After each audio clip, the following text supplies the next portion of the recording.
अस्सलाम वालेकुम जी फ्रेंड्स। आज का जो हमारा टॉपिक है वो है ज़ीरो ऑर्डर रिएक्शन। इसको आज हम इंशाल्लाह ब्रीफली इसकी डेफिनेशन, इसकी एग्जांपल और इसकी एक्सप्लेनेशन डिटेल में ब्रीफली बात करेंगे। ओके, तो आइए स्टार्ट करते हैं। बिस्मिल्लाहिर्रहमानिर्रहीम, सल्लल्लाहु अला मुहम्मद सल्लल्लाहु अलैहि व आलिहि वसल्लम। सबसे पहले इसकी डेफिनेशन देखते हैं। अ chemical reaction in which the rate of reaction is constant, यानी कि ऐसा केमिकल रिएक्शन जिसका रेट ऑफ रिएक्शन कांस्टेंट है, सेम है, ना कम हो रहा है ना ज़्यादा हो रहा है। यानी कि जब रिएक्टेंट प्रोडक्ट में कन्वर्ट हो चुका है तो इस पूरे प्रोसेस में जो केमिकल का रिएक्शन का रेट है वो कांस्टेंट ही रहेगा। ओके, सेकंड बात क्या है कि independent of the concentration of the reacting substance mean reactants. Reactants किसे कहते हैं? जो कि प्रोडक्ट्स, यानी कि हमारे पास ये रिएक्टेंट्स हैं और हम ये हमारे पास प्रोडक्ट्स हैं। यानी कि केमिकल रिएक्शन का होने से पहले जो हमारे पास प्रोसेस होते हैं सब्सटेंसेस को हम रिएक्टेंट्स कहते हैं। जो केमिकल रिएक्शन कंप्लीट हो जाए तो उसको हम प्रोडक्ट्स कहते हैं।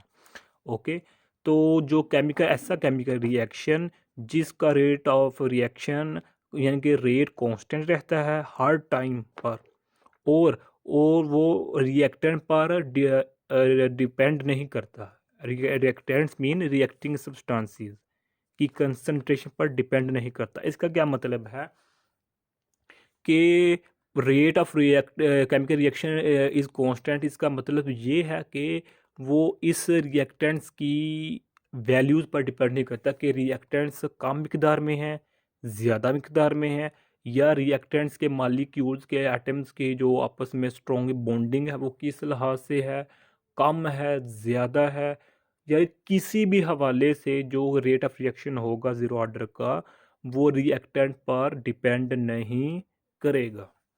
ओके, तो अब इसकी हम एग्जांपल्स देखते हैं।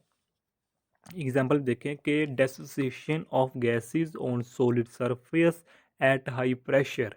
यानी कि जब हम किसी सॉलिड चीज़ को एट हाई प्रेशर पर डेसोसिएट करेंगे तो वो कन्वर्ट हो जाएगा अपने प्रोडक्ट्स में। तो इसको प्रोसेस को हम कहेंगे ज़ीरो ऑर्डर रिएक्शन। ओके, मिसाल के तौर पर ये हमारे पास अमोनिया है। जब इसको हम हाई प्रेशर पर डेसोसिएट करेंगे तो ये कन्वर्ट हो जाएगा नाइट्रोजन में और हाइड्रोजन में। जब हम इसका रिएक्शन का रेट ऑफ रिएक्शन निकालेंगे तो इस तरह होगा। Rate of reaction is equal to, rate of reaction को हम स्मॉल आर से शो करते हैं या इसको कई तरीक़ों से शो कर सकते हैं। ओके, तो विच इज़ इक्वल टू के, और अमोनिया की पावर है 0। जब भी ब्रैकेट पर ज़ीरो आ जाता है तो उसका मतलब क्या होता है? जब भी किसी ब्रैकेट पर ज़ीरो आ जाए उसका मतलब क्या होता है? एक है। हमारा इसमें वैल्यू कम है, ज़्यादा है। जब भी किसी ब्रैकेट पर ज़ीरो आ जाता है तो उसका मतलब क्या होता है कि इसकी वैल्यू एक है। तो यहाँ भी अमोनिया पर ज़ीरो है तो इसकी वैल्यू एक है। तो जब एक के साथ मल्टीप्लाई करो तो के ही आ जाएगा। यानी कि यहाँ भी इम्प्रूव हो चुका कि जो रेट ऑफ रिएक्शन है अमोनिया का वो भी के ही है, यानी कि सेम है, कांस्टेंट है। ओके, तो इसी तरह सेकंड एग्जांपल देख लें। हमारे पास HO+Cl है, यानी कि हाइड्रोजन क्लोरीन को जब हम फोटोन की मौजूदगी में, फोटोन मीन सूरज की मौजूदगी में, सनलाइट की मौजूदगी में रिएक्शन करवाएंगे तो ये कन्वर्ट हो जाएगा HCl में, हाइड्रोजन क्लोराइड में। तो इसका rate of reaction R mean rate, oh mean of R mean reaction, rate of reaction which is equal to denoted by R and which is equal to K and is hydrogen and chlorine. इसके ऊपर 0 power है, ये भी एक एक हो जाएगा। जब एक एक होकर इसके साथ मल्टीप्लाई हो जाए तो के वैसे का वैसा ही रहेगा, यानी कांस्टेंट रहेगा। ओके, ये दो एग्जांपल हो चुकी, डेफिनेशन भी हो चुकी, और इसकी एग्जांपल। अब हम इसकी एक्सप्लेनेशन में आते हैं कि जो ये हमने डेफिनेशन और एग्जांपल्स की हैं इसकी एक्सप्लेनेशन क्या है। ओके, अच्छा, ये हमारे पास देख लें एक्सप्लेनेशन है हमारी। अच्छा, मैंने पॉइंट्स लिखे हैं, ये देखें ना, पॉइंट्स की शक्ल में लिखे हैं। Okay, in order to drive kinetic equation. अच्छा स्टूडेंट्स यहाँ याद रख लीजिएगा, ये मैंने देखें थ्योरी की शक्ल में लिखे हैं। ये मैं लेक्चर इंशाल्लाह मैं वीडियो बना रहा हूँ, वीडियो यहाँ के थ्योरी की शक्ल में, ताकि आपके नोट्स भी बन सकें ईजीली। बेशक इसको कॉपी कर लें, आपका लेक्चर कंप्लीट हो जाएगा। In order to derive kinetic equation of such reaction mean zero order reaction, consider that a substance A is decomposed into products। इसका मतलब क्या है कि हमारे पास सपोज करें हमारे पास सब्सटेंस ए क्या है, ये हमारे पास रिएक्टेंट्स हैं और ये सपोज करें हमारा ये रिएक्टेंट्स किस में कन्वर्ट हो चुका है, प्रोडक्ट में। ओके, यानी डिकम्पोज हो चुका है हमारा ए किस में, पी में, प्रोडक्ट में। ओके, अब नेक्स्ट देखें, at the start of an experiment only a moles of this reactants is present in reaction medium. Reactant is equal to product. अब इसका क्या मतलब है कि जब हमारा रिएक्शन स्टार्ट नहीं होता, मिसाल के तौर पर हम इसको ले लेते हैं, ये हमारे पास रिएक्टेंट्स है और हमारे प्रोडक्ट है। जब हमने रिएक्शन शुरू नहीं किया था, यानी जब हमारे पास टाइम इधर क्या था, ज़ीरो टाइम था, टाइम हमारे पास कुछ, यानी कि हमने एक्सपेरिमेंट शुरू नहीं किया था, तो हमारे पास रिएक्टेंट 100% अपनी मकदार में मौजूद है, वैसे कि वैसे, क्योंकि अभी एक्सपेरिमेंट शुरू हुआ ही नहीं, तो जाहिर बात है रिएक्टेंट वैसे के वैसे ही रहेंगे। और इधर क्या होगी, 0% हो रहेगी, यानी प्रोडक्ट 0% ही रहेगा एट टाइम ज़ीरो, क्योंकि टाइम ज़ीरो है, अभी हमें एक्सपेरिमेंट शुरू ही किया ही नहीं। तो यही यानी कि एक्सप्रेशन इधर लिखा हुआ है कि रिएक्टेंट हमारा ए है, प्रोडक्ट पी है। तो हमारे पास सपोज करें हमारे पास मॉलिक्यूल्स ए, स्मॉल ए मोल्स हैं एट टाइम ज़ीरो, और ये 100% अपनी मकदार में मौजूद है, और ये मोल्स ज़ीरो हैं क्योंकि टाइम ज़ीरो है। ओके, अब नेक्स्ट देखें, after some time T the available concentration of the reactants is reduced and converted into the products यानी कि अब कुछ ना कुछ टाइम गुजर चुका है। मिसाल के तौर पर टाइम इधर ज़ीरो था, अब टाइम हो चुका है हमारे पास 5 मिनट्स। हमारे पास टाइम क्या हो चुका है, 5 मिनट्स। सपोज कर रहे हैं हम, हमारे पास टाइम हो चुका है 5 मिनट्स। तो अब ये रिएक्टेंट किस में कन्वर्ट हो चुका है, प्रोडक्ट में, या कन्वर्ट हो रहा है या हो चुका है। ये अलग सी डिस्कशन है कि वो कौन से रिएक्शन होते हैं जो जल्दी डिकम्पोज हो जाता है प्रोडक्ट में। ओके, अब हम जनरल बात कर रहे हैं कि मिसाल के तौर पर 5 मिनट बाद हमारा ये रिएक्टेंट प्रोडक्ट में कन्वर्ट हो चुका है, कि प्रोडक्ट को हम शो कर रहे हैं इधर एक्स मूल से। ओके, हमारे पास इधर क्या था, जब टाइम ज़ीरो था हमारे पास टोटल मोल क्या थे, ज़ीरो, ओ सॉरी ए, स्मॉल ए मोल थे। जब कुछ टाइम में 5 मिनट गुजरने के बाद इसमें से क्या काम हुआ, हमारे पास ये प्रोडक्ट है, हमारे पास प्रोडक्ट इधर, ये इधर आ जाएगा, इसमें आ गए। मिसाल के तौर पर इधर हमारे पास ये 100% था, रिएक्टेंट इधर मिसाल के तौर पर हमारे पास 100 है। हमारे पास प्रोडक्ट कितना बना, यानी कि हमारे पास जो एक्स है, मिसाल के तौर पर इधर लगा लें 70% हमारे पास प्रोडक्ट बन चुका है, यानी कि हमारे पास जो एक्स है वो 70% बन चुका है। ओके, तो 100 में से 70 निकालें तो 30%, यानी कि अब इधर रिएक्टेंट रह चुके हैं 30%, और जो 70% है वो प्रोडक्ट में कन्वर्ट हो चुका है। ओके, ए नेगेटिव एक्स का यही मतलब है कि रिएक्टेंट में से प्रोडक्ट माइनस हो चुका है। ओके, ये टाइम किस पर था, time is equal to time, यानी कि इधर टाइम हमारे पास सपोज किया हमने 5 मिनट है।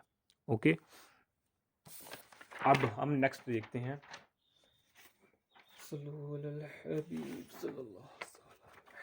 ये देखें, यही है, according to the law of mass reaction, the progression of the reaction will depend upon the available of the reactants. Hence the rate law expression for zero order reaction can be written as, यानी कि जो हमारा पास rate of reaction होगा zero order का, वो इस directly proportion किसके है, सब्सटेंस के वैल्यू की पावर ज़ीरो पर डिपेंड है, इसके डायरेक्टली प्रोपोर्शन है। क्योंकि हमारे पास ज़ीरो ऑर्डर रिएक्शन है, इसलिए rate of reaction is directly proportion किसकी है, कौन सा सब्सटेंस ऑफ रिएक्टेंट्स के है। Okay, removing the sign of proportionality by replacing it with the constant and sign of equality. जब हम इसको प्रोपोर्शनैलिटी को ख़त्म करेंगे तो हमारे पास कोई ना कोई कांस्टेंट लगाते हैं, तो इधर हमने कांस्टेंट लगाया के और हमारे पास इक्वल लगा लिया।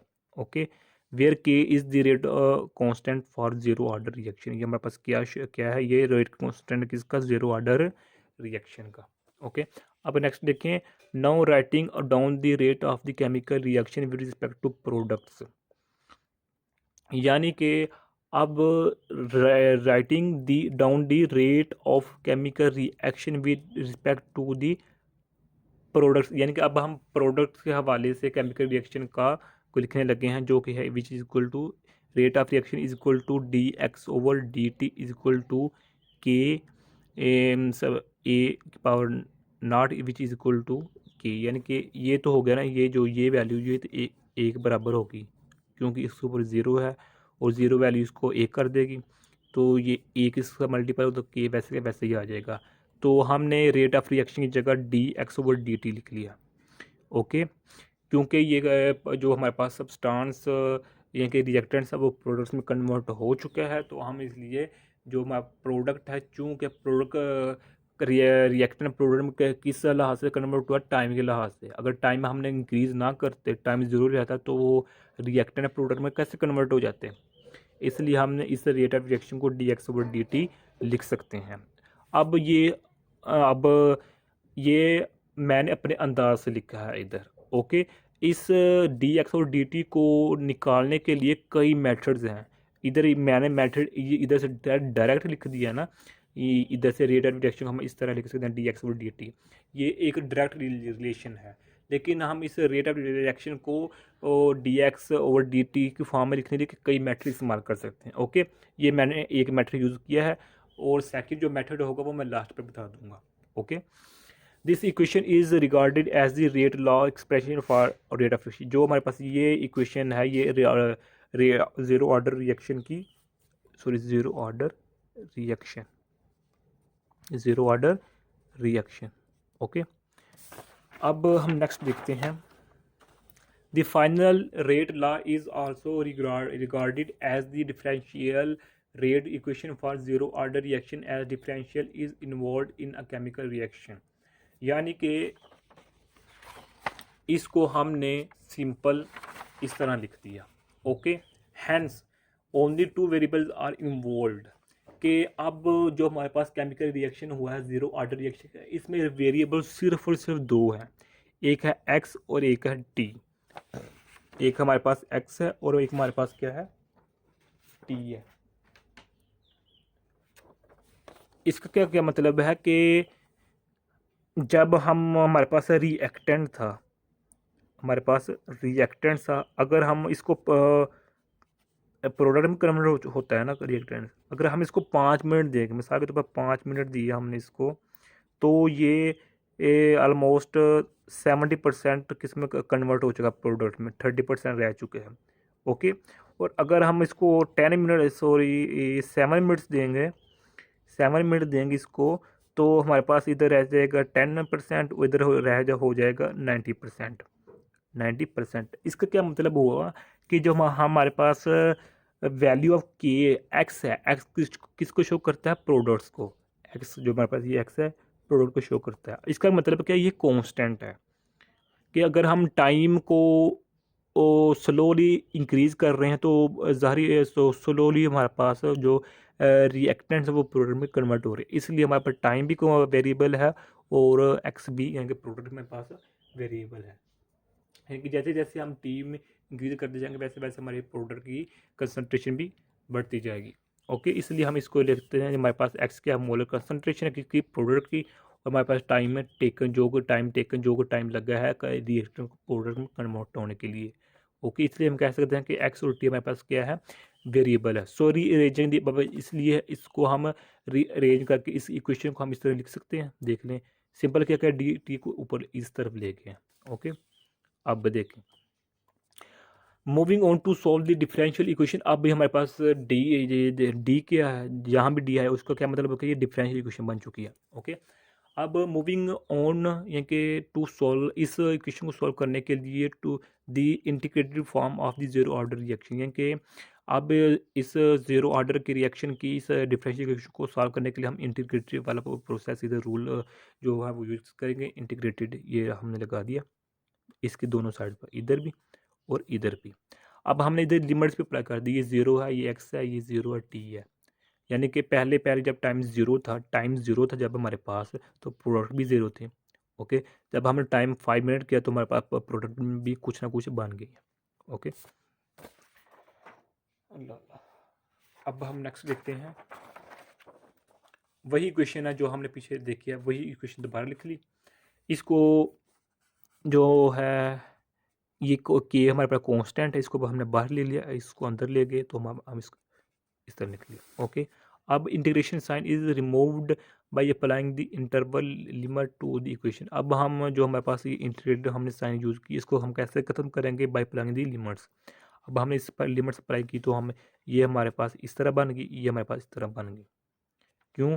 यह आपने मैथ में यकीनन पढ़ा होगा कि इधर एक होता है, उस खैर आप छोड़ें, वो लंबी बात बन जाएगी, आप उलझन में पड़ जाएंगे। यानी कि सिंपल सा रूल है डिफरेंशियल इक्वेशन का, आपने मैथ में यकीनन पढ़ा होगा कि अगर इन दोनों के दरमियान कोई चीज़ नहीं है, इसका मतलब ये नहीं है कि हम इसको कट कर दें, ऐसा नहीं है। हाँ, ये बात ठीक है कि हम इसको कट कर सकते हैं, लेकिन इसमें देखें लिमिट अप्लाई है, लिमिट है। ओके, तो अब इसको हमारे पास वेरिएबल एक्स है, इसलिए हम इसको इस तरह लिख सकते हैं। ओके, ये वैल्यू अपर साइड पर, ये लोअर साइड वैसे का वैसे लिख लिया। अब हमारे पास के वैसे का वैसा ही है, इधर भी वन है, इसलिए टी को भी अपर वैल्यू इधर लिख ली। अब के की वैल्यू इधर पुट की तो के वैसे, सॉरी एक्स की वैल्यू एक्स में पुट की तो एक्स वैसे का वैसे ही, और ज़ीरो की एक्स में वैल्यू पुट की तो ज़ीरो बन गया।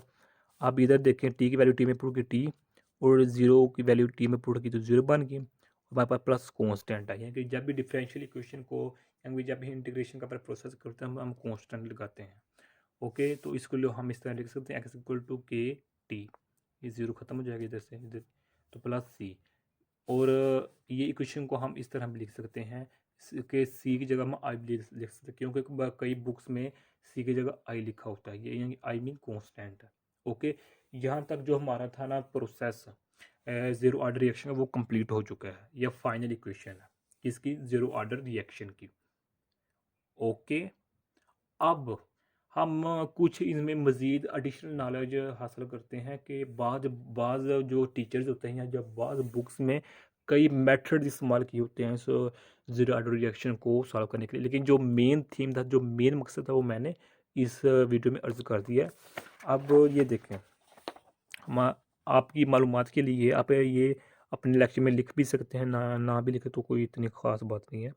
ये अच्छा, पहले ये देख लें, ये मेरे पास है कि जो जिस तरह मैंने वीडियो के दरमियान में बताया था कि रेट ऑफ रिएक्शन को निकालने के कई मेथड्स होते हैं। ओके, तो हमारे पास रेट ऑफ रिएक्शन को हम इस तरह लिखे है, जो कि हमने शुरुआत में लिखा था, क्योंकि वीडियो के स्टार्ट में, वीडियो के एक्सप्लेनेशन के स्टार्ट में हमने बताया था, इस तरह लिखा। और हम इसको इस तरह भी लिख सकते हैं, रेट ऑफ रिएक्शन को इस तरह भी लिख सकते हैं। ओके, अब इनको आपस में कंपेयर कर दें, कंपेयर किया तो हमारे पास x equal to D A over D T हमारे पास ये निकल आई वैल्यू। एक मिनट, मैंने जिस तरह वीडियो के दरमियान में बताया था, ये देखें, ये देखें, D X over D is equal to K. मैंने बताया था कि इसको इस इक्वेशन को लगाने के लिए कई मेथड इस्तेमाल होते हैं। ओके, ये देखें, ये है D X over D T is equal to K. इसको निकालने के कई मेथड होते हैं, उनमें मेथड में से एक मेथड ये भी है। ओके, अब यहाँ माइनस क्या शो कर रहा है? माइनस ये शो कर रहा। अच्छा, इसको माइनस को हम ऊपर देखते हैं, सो ये ऊपर नहीं लिखा हुआ कि माइनस ये शो कर रहा है कि रिएक्टेंट स्लोली डिक्रीज होकर किस में कन्वर्ट हो रहा है? प्रोडक्ट में। माइनस शो सिर्फ इसी को शो करता है। ओके, अब ये ग्राफ देख लें, ग्राफ बहुत इंपॉर्टेंट होते हैं। तो पहला ग्राफ है कि जो रेट, जो मेन मकसद था वो तो अगरचे मैंने बता दिया वीडियो में, लेकिन ये भी ग्राफ कुछ ना कुछ शो कर रहे हैं। वो क्या शो कर रहे हैं? पहला ग्राफ देखें, ए वाई एक्सिस पर हमने रेट लिया और वाई एक्स एक्सिस पर हमने कंसंट्रेशन ली है, किसकी? सब्सटेंस की, सॉरी, रिएक्टेंट की। ओके, तो हमारे पास ग्राफ क्या अगर हमारे पास ग्राफ जो है वो स्ट्रेट लाइन आ रहा है, यानी कि एक्स एक्सिस के अलोंग आ रहा है। इसका क्या मतलब है कि जो हमारे पास रेट है वो कांस्टेंट है, यानी कि जो हमारे पास की है वो कांस्टेंट है। ये ग्राफ क्या शो कर रही है? ग्राफ यही शो कर रहा है कि जो रेट है जीरो ऑर्डर रिएक्शन का वो रिएक्टेंट की कंसंट्रेशन पर डिपेंड नहीं कर रहा। ओके, अगर डिपेंड करता तो ये ग्राफ कुछ ना कुछ ऊपर अप डाउन होना था। अब सेकंड डायग्राम देखें कि ये भी यहाँ भी के क्या है, कांस्टेंट है, यानी कि रेट ऑफ रिएक्शन कांस्टेंट है with respect to time. Okay, कि ये टाइम पर भी डिपेंड नहीं करता, कंसंट्रेशन ऑफ रिएक्टेंट्स और टाइम पर भी डिपेंड नहीं करता जो जीरो ऑर्डर रिएक्शन का रेट है। ओके, अब ये ग्राफ देखें कि हमने एक्स एक्सिस पर टाइम लिया और वाई एक्सिस पर हमने ले लिया है अब कंसंट्रेशन ऑफ रिएक्टेंट्स, रेट नहीं लिया, कंसंट्रेशन ऑफ रिएक्टेंट्स लिया है। अब ये ग्राफ क्या शो कर रहा है कि जो हमारी कंसंट्रेशन है किसकी, रिएक्टेंट्स की, वो आहिस्ता आहिस्ता कन्वर्ट हो रही है किस में, प्रोडक्ट में। जैसे जैसे हमारे पास टाइम इंक्रीज हो रहा है वैसे वैसे हमारे पास जो है रिएक्टेंट की तादाद वो कम हो रही है, वो प्रोडक्ट में कन्वर्ट हो रही है। ओके, ये आज की वीडियो थी, उम्मीद आप लोगों को समझ आ गई होगी। अगर फिर भी कुछ क्वेश्चन पूछना चाहते हैं तो कमेंट की सूरत में पूछ सकते हैं। और अगर आपने अभी तक हमारा चैनल पाक एम एन अकेडमी सब्सक्राइब नहीं किया तो सब्सक्राइब कर दें, और अगर वीडियो अच्छी लगी है तो लाइक कर दें। अगर वीडियो अच्छी नहीं लगी तो कुछ ना कुछ मशवरा भी दे सकते हैं कमेंट की सूरत में, और शेयर भी कर दें इस वीडियो को। जज़ाकल्लाह खैरा, अपनी दुआ में याद रखिएगा। अस्सलामु अलैकुम व रहमतुल्लाहि व बरकातुहू।